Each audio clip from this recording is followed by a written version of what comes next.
नमस्कार मंडळी. चला तर आज आपण बनवूया उपवास स्पेशल रताळ्याची टिक्की. महाशिवरात्री असल्यामुळे बाजारामध्ये ही लालसर अशी रताळी आपल्याला सहजपणे अवेलेबल असतात.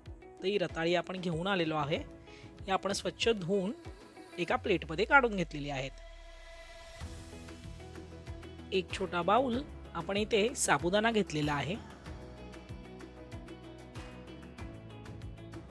इथे आपण मिरची आणि शेंगदाण्याचा हा ठेचा करून घेतलेला आहे. त्याची कृती मी पुढे दाखवलेली आहे. चवीपुरतं मीठ आपण घेतलेलं आहे.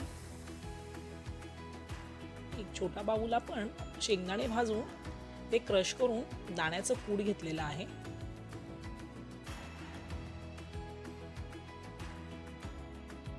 आपल्या रताळ्याची टिक्की शालो फ्राय करण्यासाठी आपण इथे थोडं तेल घेतलेलं आहे. आपण इथे एक बाउल साबुदाण्याचं पीठ घेतलेलं आहे. साबुदाणे आपण हे भाजून पीठ बनवलेलं आहे, तर त्याची कृती मी पुढे दाखवलेली आहे.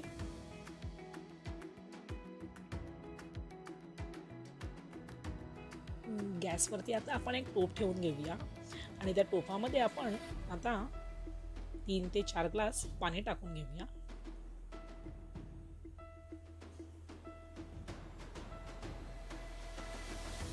आता हे पाणी गरम झालंय.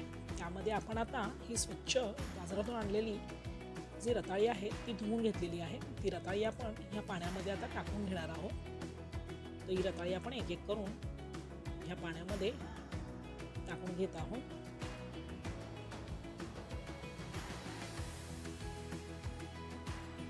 आता आपण ह्या टोपावरती एक प्लेट झाकून घेणार आहोत आणि 10 मिनिटं ही रताळी शिजवून घेणार आहोत. आता आपण ही कढई घेतलेली आहे. ह्या कढईमध्ये आपण शेंगदाणे टाकून घेणार आहोत आणि ते चांगले भाजून घेणार आहोत. तर गॅस हा आपण मंद आचेवरतीच ठेवावा. तर मंद आचेवरती शेंगदाणे हे चांगले भाजले जातात. तर आपले हे शेंगदाणे आता भाजून झालेले आहेत.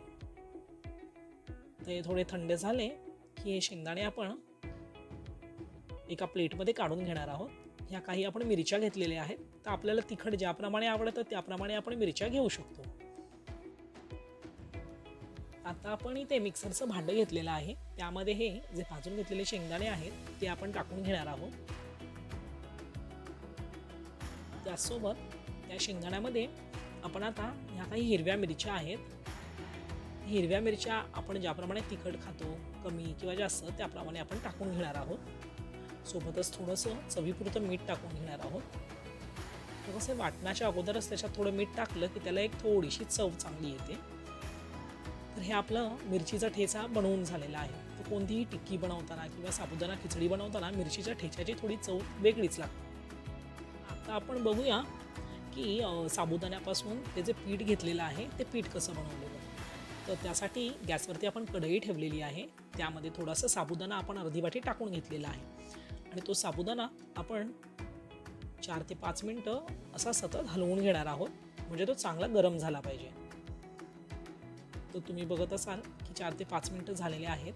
तर तो साबुदाणा थोडा थंड झाला की आपण हे मिक्सरच्या भांड्यामध्ये तो साबुदाणा टाकून घेणार आहोत आणि हे मिक्सरमधून आपण फिरवून काढणार आहोत. तर तुम्ही बघितलं असेल की आपण हा साबुदाणा मिक्सरमधून फिरवून घेतलेला आहे. तर याची आपण एक बारीक अशी पिठी करून घेतलेली आहे. आता 10 ते 12 मिनिटं झालेली आहेत. तर आपली रताळी आता शिजलेली आहेत चांगले. आपण गॅस आता बंद करून घेणार आहोत.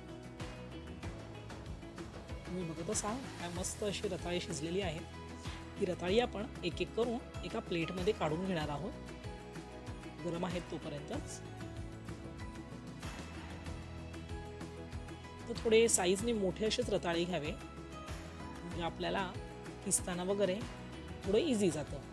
तर आता ही रताळी थंड झालेली आहे. तर थंड झाल्यानंतर ही रताळीची आपण साल काढून घेणार आहोत. थंड झाल्यानंतर साल काढायला पण थोडंसं सोपं जातं, म्हणून आपण रताळी थंड झाल्यानंतरच त्याची साल काढावी.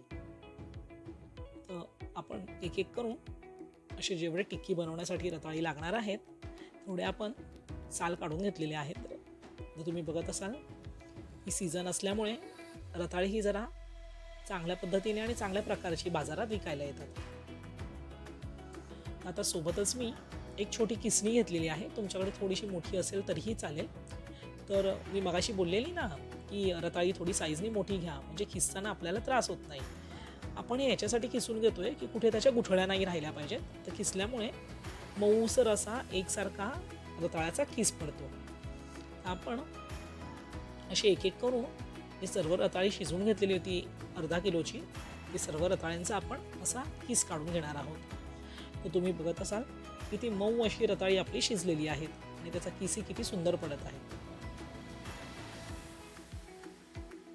हा सर्व रताळ्यांचा आपण किस काढून घेतलेला आहे. तो आता आपण एका वेगळ्या प्लेटमध्ये काढून घेतलेला आहे.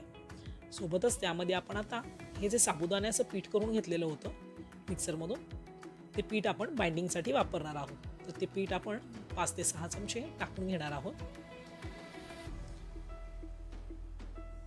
सोबतच आपण हे शेंगदाणे भाजून दाण्यांचं कूट करून घेतलेलं होतं.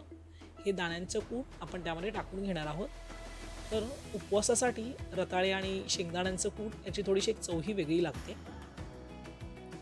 त्याचसोबत आपण त्यामध्ये थोडंसं चवीपुरतं मीठ टाकून घेणार आहोत.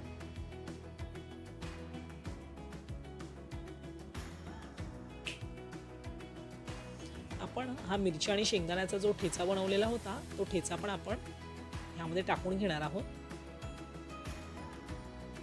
तर आपल्याला जसं तिखट कमी जास्त लागतं त्याप्रमाणे आपण हा टाकून घेणार आहोत. पण थोडंसं जास्तच टाकावं म्हणजे थोडं त्याला एक चवही वेगळी येते. तर हे सर्व जिन्नस आपण आता मिक्स करून घेणार आहोत.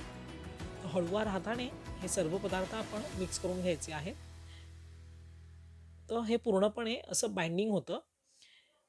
तुम्हाला जर जास्त पातळ वाटत असेल तर तुम्ही त्याच्यामध्ये साबुदाण्याचं जे पीठ आहे ते थोडं मिक्स करू शकता. त्याचा एक असा मऊसर असा गोळा झाला पाहिजे तयार. तर तुम्ही आता बघत असाल की आपला मऊ असा हा रताळ्याच्या पिठाचा एक गोळा तयार झालेला आहे. आता आपण इथे हे साबुदाण्याचं पीठ घेतलेलं आहे एका बाउलमध्ये.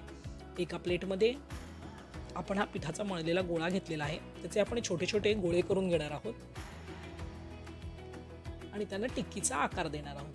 तर तुम्हाला ज्या पद्धतीच्या टिक्क्या छोटी मोठी जशी बनवायची आहे तशी तुम्ही बनवू शकता. मी थोडा मध्यम आकाराचाच गोळा घेऊन मध्यम आकाराचीच टिक्की बनवणार आहे. तर त्याला असं टिक्कीचा मस्तपैकी एक आकार द्यायचा. त्यानंतर आपण ही जी बनवलेली टिक्की आहे त्याला आपण हे जे साबुदाण्याचं पीठ आहे त्यामध्ये दोन्ही बाजूने घुळवून घेणार आहोत. तर दोन्ही बाजूला हे साबुदाण्याचं पीठ आहे हे लागलं पाहिजे. तर या टिक्क्या खाण्यासाठी पण एकदम खरपूस आणि मस्त कुरकुरीत अशा होतात. तर आपण असं आता टिक्की बनवून घेणार आहोत. तर आपण तुम्ही बघत असाल दुसरी टिक्कीही मी बनवून दाखवते.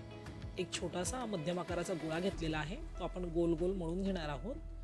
त्याचा एक गोलसर असा गोळा झाला की आपण त्याला टिक्कीचा आकार देणार आहोत. तर त्याला दोन्ही हाताने आपण गोल आणि टिक्कीचा असा आकार देऊन घेतलेला आहे. त्यानंतर हे जे भाजलेल्या साबुदाण्याचं आपण पीठ करून घेतलेलं त्या पिठामध्ये आपण दोन्ही बाजूने घुळवून घेणार आहोत. त्याला असं पीठ दोन्ही बाजूने लागलं पाहिजे व्यवस्थित म्हणजे ते क्रिस्पी होतं.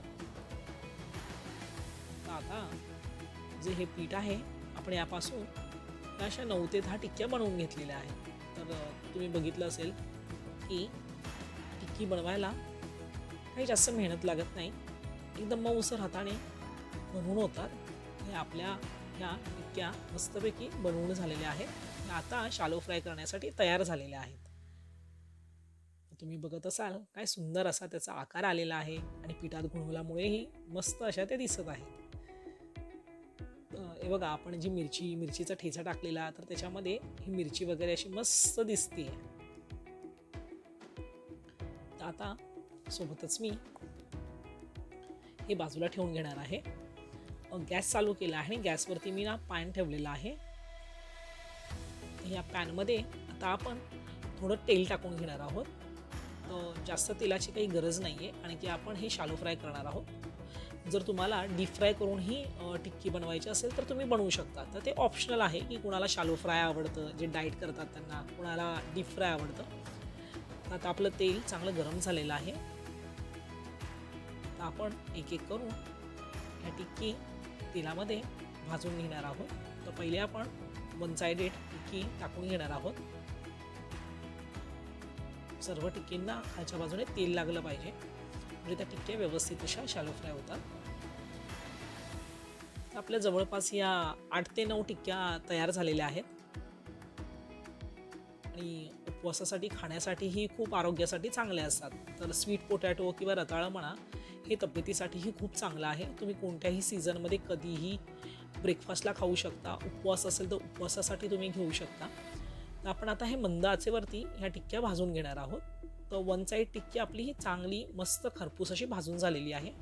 आता आपण एक एक करून ह्या सर्व टिक्क्या पलटून घेणार आहोत. तर तुम्ही बघत असाल की वन साईड टिक्कीची किती मस्त अशी भाजलेली आहे. मस्त असा त्याला कलरही आलेला आहे.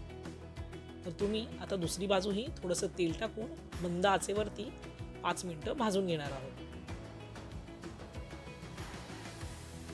आता आपण ह्या टिक्क्या मंद आचेवरती एक 5 ते 7 मिनिटं भाजून घेतलेल्या आहेत.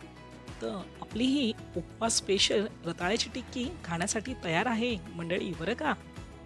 तर आपल्या चॅनलला सबस्क्राईब आणि लाईक करायला विसरू नका.